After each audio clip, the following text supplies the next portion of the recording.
So many times I get asked why I love Keep Calm and Flutter On so much, a somewhat diversive episode of MLP. Well, I'm going to try to make my case now by thoroughly analyzing Discord's character in said episode. Let's begin. For starters, many people argue that Discord shouldn't have turned good because his personality did not enable him to do so. Though I might go into more detail about this in the future, because frankly there's a lot to talk about here. For now, I'd like to point out a clip from Return to Harmony. It's quite lovely being encased in stone, but you wouldn't know that, would you? Because I don't turn ponies into stone. Now, if Discord was really a murdering, crazy, psychopathic villain, then this line probably wouldn't have been said. As for Discord's actions throughout Return for Harmony, they were diabolical, I'll give him that, but compared to Queen Chrysalis or even Sombra, Discord just kind of did whatever he wanted, and honestly didn't really hurt anyone beyond repair. It's also good to consider that the main six were threats to his freedom, so messing with them as he did was somewhat necessary. Many argued that he could have just bonked everyone on the head, like he did Fluttershy when he tried to corrupt her, but tactics like this don't really make for a good billing writing-wise. Fluttershy was the exception here. Anyway, onto the actual episode. So let's start off with a common complaint right off the bat. Many find Celestia's personality somewhat isolating compared to the hell she raised once Discord was freed last time, but I remind you guys of this. But I have use for Discord's magic if it can be reformed to serve good instead of evil. You see, we don't know what that use is yet, and until we do, I don't think we can decide if she was out of character or not. Maybe there's something she needs Discord for on a bigger scale and doesn't feel comfortable telling everyone about yet, like a threat mate or some big plan. Foreshadowing, maybe? She's gotta be a competent ruler when forced to deal with such unknown challenges, even though she's not a big fan of Discord, am I right? Either way, she knows something, and it must be something good to have her want to reform Discord in the first place. I realize that this is a tall order, but I wouldn't ask if I weren't confident you could get him to use magic obediently of his own free will. See what I mean? Anyway, next item on the list to be addressed is Discord and his character during this episode. Most found it kind of jarring to see his pranks on such a smaller scale compared to what we have come to expect, but in a way it kind of makes sense. When Twilight threatens him, it's important to remember that the last thing he wants after being in stone for about a year is to go back to that, so he is forced to tone down his chaos. Throughout the episode, he's trying to push the boundaries of what he can get away with, like the stuff with the beavers and the shenanigans of Fluttershy's. Also, I don't think he could have just teleported away and just started chaos someplace else like some predicted. We wouldn't have a plot then. We'd only give him complete control temporarily, until the cast caught up with him. If he stuck around and played with Fluttershy like he planned, he could have had a chance of getting his freedom on a long-term scale. Or so he thought.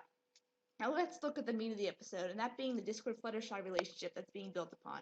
Many, including myself, thought it was a little rushed, but I urge you guys to listen when I say look a tad bit closer. Angel, I'm playing your owner for a fool. How do you like them carrots?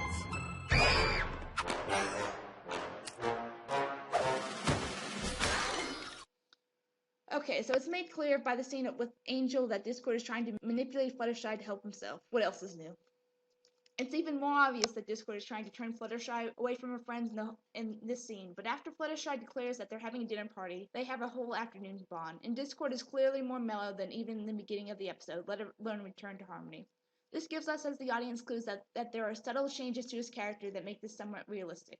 So, because of all the time the two of them had, it's established that Discord is sort of getting used to Fluttershy's company and liking it, but still having fun on the side. And then comes the bomb. Discord then realizes that, oh crap, this is what friendship is like.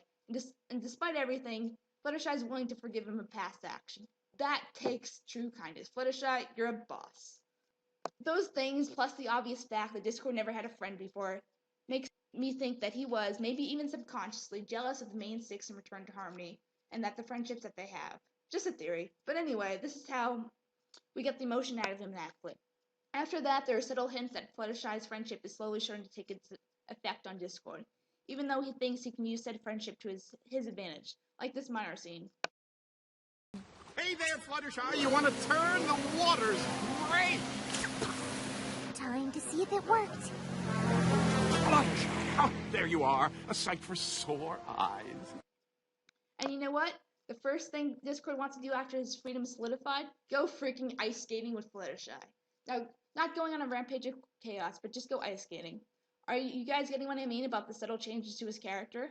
Here he thinks he can have his cake and eat it too, so to speak, once she agrees, and that cake being Fluttershy's friendship and his beautiful chaos.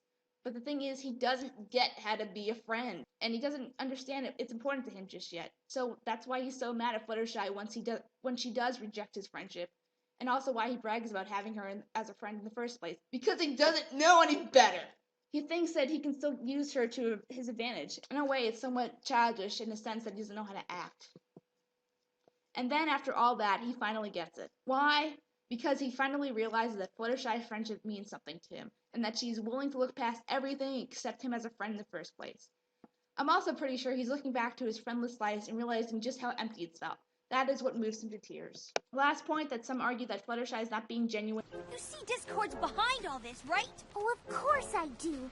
Do you all think I'm a silly, gullible fool? The ending of the episode wasn't enough to confirm that she was genuine. The episode shows that she was still trying to be kind to Discord.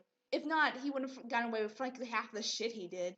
But still understanding that this is still Discord, the guy who hypnotized her friends and almost took over Equestria. That guy. Remember that guy? So this is why I love Fluttershy. Another important factor to remember is the ending. What did everyone go to Fluttershy's for? To have a dinner party. What time of day was it after the Sweet Apple Acres incident? Sunset. What time did Celestia meet the ponies? In the middle of the day or the morning? Conclusion. Fluttershy and Discord had the whole night to bond. Just bond, you perverts. To reach their established relationship that is shown at the end of the episode. Just something to keep in mind. So in closing, I think from the writing standpoint that this is all they could do with Discord. Sure, he can break out all the time, become a supporting villain, but that might get old pretty fast.